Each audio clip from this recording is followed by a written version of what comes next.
What are some of the key contract terms you need to negotiate when you're dealing with software vendors? That's what I want to talk about today. My name is Marcus Harris. I'm a software and technology lawyer. For the last 20 years, I've drafted and negotiated a variety of ERP-related contracts and litigated failed ERP projects in courts across the country. When you're negotiating with ERP vendors, the same issues repeatedly come up. What I want to do today is go through some of those issues and talk about how to deal with them and give you kind of a framework for how a negotiation process is going to go and what you should really be focusing on. The first issue that you need to focus on when negotiating with your software vendors is really the scope of the license grant or the scope of the grant of access. And here you want to have an understanding of who is being allowed to access the software, and I think it really is as simple as identifying the correct party. If you don't identify the correct licensee or the correct customer, you're going to have issues with respect to unintentionally breaching the scope of that agreement. You want to make sure that you understand if you have an exclusive ability to access or license that product. You want to understand if you have the ability to sublicense the product. You need to really account for the need to have third parties accessing the product if you need it, and that can arise from having independent contractors or third parties that are coming into your business to provide services to you. If they are unable to access the software, you might have a problem. You want to understand if you have the ability to license or to utilize or access third-party products. Those should be called out with specificity in the agreement. And then I think you have to understand the license metric or the metric associated with use. Is it going to be user-based? Is it going to be revenue-based? Is it per site, per location? All of these things need to be spelled out with a pretty high degree of specificity, because I think when you're accessing software, you're licensing software, the grant or the scope of your use is probably one of the most important things that's going to dictate how you're going to be able to utilize that software in your business. You also want to think about, is open source software being utilized? Do you have an ability to use that software? You want to understand if you have the right to be provided with updates, releases, fixes to the software. Are those going to be provided as part of the contract, or are they going to be provided at an additional fee? Then you want to have an understanding of certainly how much money you're paying, what the term is, and what your rights are with respect to disaster recovery. I mean, if you go down, are you able to replicate the software, access it on a new computer or new instance? You've got to account for these types of things. The other big ticket item in these agreements really is the warranty. And again, a warranty is really a warranty of time, and it's a warranty of reference. In the context of a software services agreement, it's really going to be a performance warranty, and the software is going to be warranted to substantially comply with the user manuals, the documentation, generally accepted industry standards. You want to understand the length of the warranty, what is covered, and then what's critically important with respect to a warranty are the remedies associated with the warranty if there is a breach. What is the vendor actually going to do? What is excluded?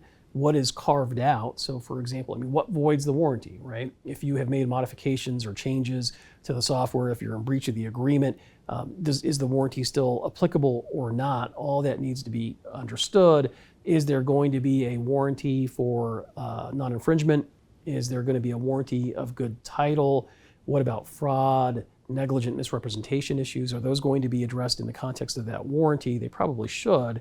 I think you're going to want to have an understanding of what the payment terms are. That needs to be spelled out with a high degree of specificity. You've got to understand how much money you're paying, when you're obligated to pay it, and what you're paying for. One of the other issues that is a big ticket issue in these agreements is really the concept of indemnification.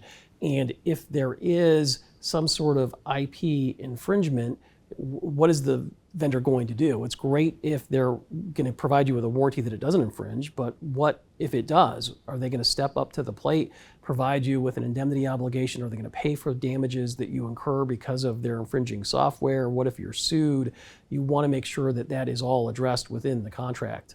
The concept of delivery and acceptance is another key item in these contracts. You want to have an understanding of when that software is actually being delivered to you.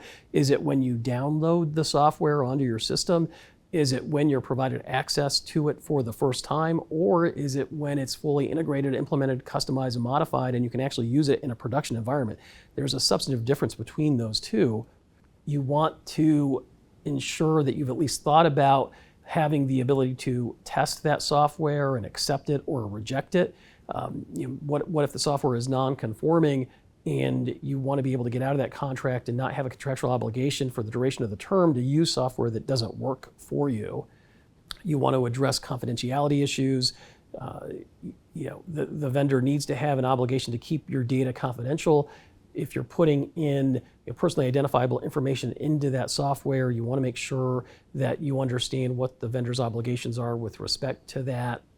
Who can it disclose that information to? Does it have subcontractors that are providing services? All of these things become incredibly important with respect to confidentiality. And that leads me to the next big ticket item, which is limitation of liability. You want to make sure that the liability under that contract is limited, and there's a variety of ways to do that. You can limit it to fees paid, some sort of multiple of fees paid. There are going to be carve-outs that are going to be standard for breaches of cybersecurity incidents, breaches of confidentiality. There's going to be other carve-outs that you're going to want to include.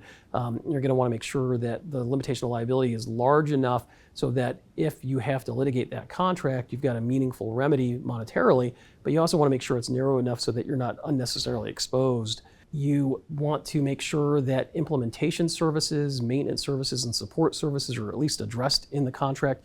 Is the vendor going to be providing those? Is there a separate agreement for those? How is the vendor going to handle that? And then finally, you're going to want to address what I would call miscellaneous issues. There's bankruptcy code issues that you're going to want to address in the context of a software license. Certainly, force majeure becomes a big deal. What if there's a pandemic, a war, there's an inability to perform under the agreement? You want to be able to have some relief if that happens. You need to think about your ability to assign that contract in the event that you're acquired or merged. You want to understand if there's a fee for assignment. You always need to think about what we would call transitional use rights. How are you going to get off the software? How are you going to get your data off of that platform and into another platform? You want to make sure that you've addressed things like non-compete, non-solicitation. There's a variety of issues. You want to make sure that attorney's fees are addressed. So I think this is kind of a general structure and a very high-level list of some of the bigger ticket items in these types of agreements that you're going to have to focus on.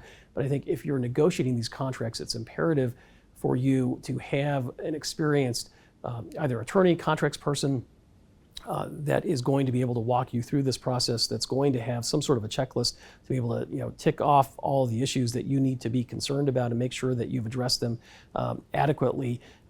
If they are substantive concerns for you, and if they're not, then I think that's good too. You don't need to address those depending on the nature of the engagement and the risk profile of the software.